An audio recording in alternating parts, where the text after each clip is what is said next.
Mumbai police आयुक्त माननीय देवेंद्र भारती साहेब आणि अन्य अधिकाऱ्यांसोबत आज महाविकास आघाडीतल्या सर्व पक्षाचे प्रतिनिधी 1 तारखेला जो वोट चोरी लबाडी या संदर्भातला तो विरोध करण्यासाठी जो मोर्चा निघणार आहे त्या मोर्चाच्या आयोजनासंदर्भात त्यांची भेट घेतली आणि माननीय पोलीस आयुक्तांना आम्ही सांगितलं की आमचा मोर्चा फॅशन स्ट्रीटवरनं निघणार आहे आणि तो फॅशन स्ट्रीटवरनं येताना आमच्या सर्व मोर्चेकऱ्यांनी जर मध्य रेल्वेने येणार असतील आणि तर छत्रपती शिवाजी महाराज टर्मिनसला उतरणार असेल तर त्यांनी समोरच्या कॅपिटल सिनेमा किंवा आराम हॉटेलच्या गल्लीतनं जाऊन आझाद मैदान आणि मुंबई जिमखाना याच्यामध्ये असलेल्या पायवाटेने फॅशन स्ट्रीटवर यायचे, थेट महापालिकेच्या रस्त्यावर यायचं नाही. त्याचबरोबर जे पश्चिम उपनगरात येणार आहेत तर ते काही मेट्रोने येतील, काही बसने येतील. बसने आले तर त्यांनी इन्कम टॅक्सच्या महर्षी कर्वे रोडने येऊन इन्कम टॅक्सच्या इमारतीसमोर उतरायचं आहे आणि तिथून आतल्या गल्लीतनं चालत मुंबई हॉस्पिटलला क्रॉस करून पुन्हा फॅशन स्ट्रीटवर यायचं आहे. म्हणजे दोन्ही बाजूने जे येतील आणि गाड्या त्यांनी पुढं नेऊन पार्क करायच्या. इकडं पीडीमेडर रोडला न्यायच्या, इकडे चर्चगेटच्या बाजूला नेऊन पुढं हुतात्मा चौकाकडनं पुन्हा त्याच रोडला येऊन पार्क करता येतील. आता या सगळ्यासाठी वेळ ठरलेली आहे.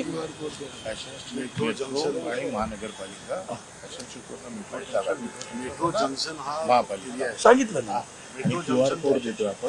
या संदर्भातला QR कोड सुद्धा आमच्याकडनं आमच्या सगळ्या येणाऱ्या मोर्चेकऱ्यांना दिला जाईल. तो पाहिला का त्यांना त्याचा रस्ता कळणार आहे. मोर्चाची वेळ घोषित करण्यात आलेली आहे, त्यानुसार मोर्चा येईल. ऊन पाऊस सगळंच आहे, पण काल आदरणीय उद्धवजींनी सुद्धा त्या डोम वरळीच्या NSCच्या डोम मध्ये सांगताना सांगितलं पाऊस असो ऊन असो मोर्चा निघणार म्हणजे निघणार. आता आपण पाहताय की माझ्यासोबत सचिन सावंत काँग्रेसचे आहेत, जितेंद्र आव्हाड आहेत राष्ट्रवादीचे, रेड्डी आहेत, बाळा नांदगावकर आहेत, या सर्व पक्षाचे प्रतिनिधी जे आहेत, आमच्या शिवसेनेचे अनिल देसाई जे आहेत, तिथं अनिल परब आहेत, माझे अभ्यंकर आहेत, गायकवाड, सगळी मंडळी आता बैठकीला होती आणि त्यानुसार आम्ही हे नियोजन आज केलेलं आहे. त्याला सर्वात आनंदाची गोष्ट की पोलिसांनी पूर्णपणे सहकार्य देण्याचं कबूल केलं. 1 वाजता दुपारी 1ची वेळ घोषित झालेली आहे. साधारणपणे लोकांनी जमल्यानंतर आम्ही निघू, पण 1ची वेळ दिली आहे. म्हणजे लोकांनी 1 वाजेस्तोवर जमा व्हावं असा अपेक्षा आहे. हे साधारण मोर्चा 2ला वगैरे सुरू होईल. भाषण महापालिकेच्या इमारतीच्या मुख्यालयासमोर माननीय आदित्यजींचा आपण जो मोर्चा आहे तिथंच आमचं व्यासपीठ आहे, पत्रकार संघाच्या समोर पुढे जरासं, पण जो मध्ये आयलंड आहे तिथं ते आमचं व्यासपीठ असेल आणि त्या व्यासपीठावर तिथं मोर्चांना संबोधित. आणि ह्याच्यातलं एक महत्वाचं हे आहे की 4च्या आत मोर्चा संपवायचा, जेणेकरून मुंबईकरांना त्रास होणार नाही. हा आमचा मुख्य हेतू आहे. हा मुंबईकरांच्या हितासाठीच मोर्चा आहे, कारण का वोट चोरी ह्याच्यातनं लोकशाही मारली जाते, पण त्याचबरोबर कामावर येणारा मुंबईकर हा त्रस्त होता कामा नये. त्याच्यासाठी मोर्चाचं टायमिंगच असं ठेवलेलं आहे की कुठल्याही परिस्थितीत मुंबईकर कामावरनं सुटण्याच्या आधी मोर्चाची लोक बाहेर गेलेली असतात.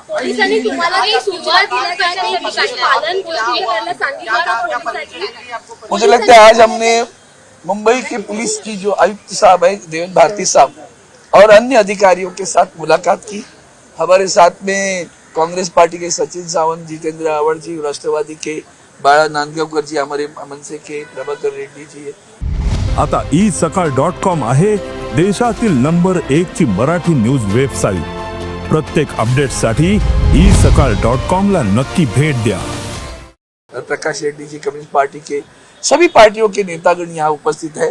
हमारी पार्टी के सांसद अनिल देसाई जी है, माजी मंत्री हमारे अनिल परब जी भी है, वहाँ हमारे अभ्यंकर जी है, ये सभी, राखी जाधव देखिए अभी कभी खड़ी थी, ये सभी ये सभी पार्टी के नेतागण यहाँ उपस्थित रहे.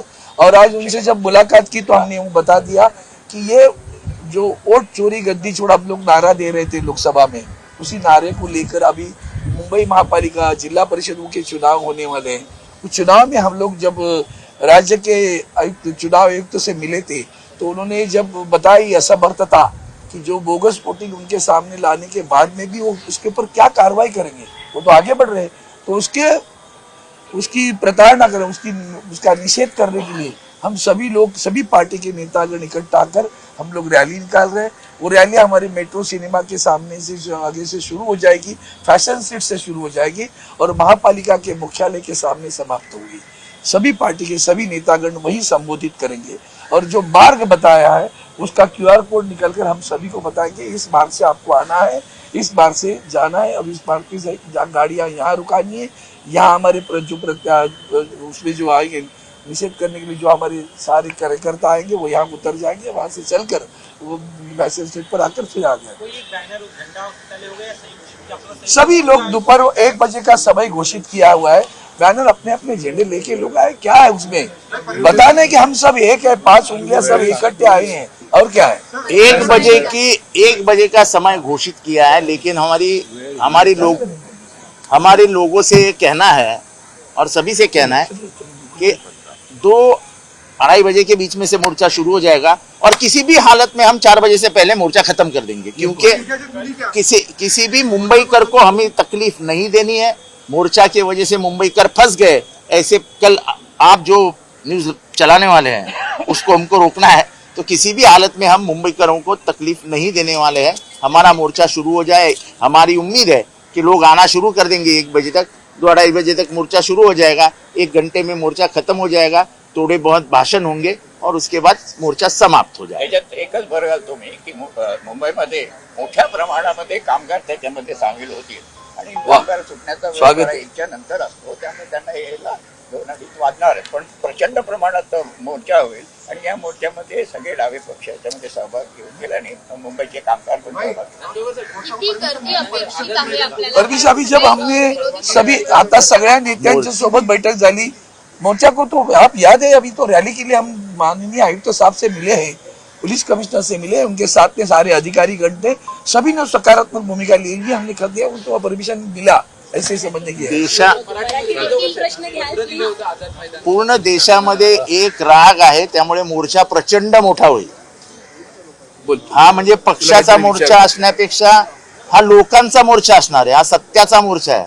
त्यामुळे मोर्चाला गर्दी किती होणार ही भविष्य सांगण्यासाठी आम्ही इथे उभे नाही। मोर्चाला लोक येणार, कार्यकर्ते येणारच, पण लोकांना आमचं मत जोडलं जात आहे, ह्या लोकांमध्ये पसरलेली अस्वस्थता आहे आणि ती अस्वस्थता तुम्हाला रस्त्यावर दिसेल।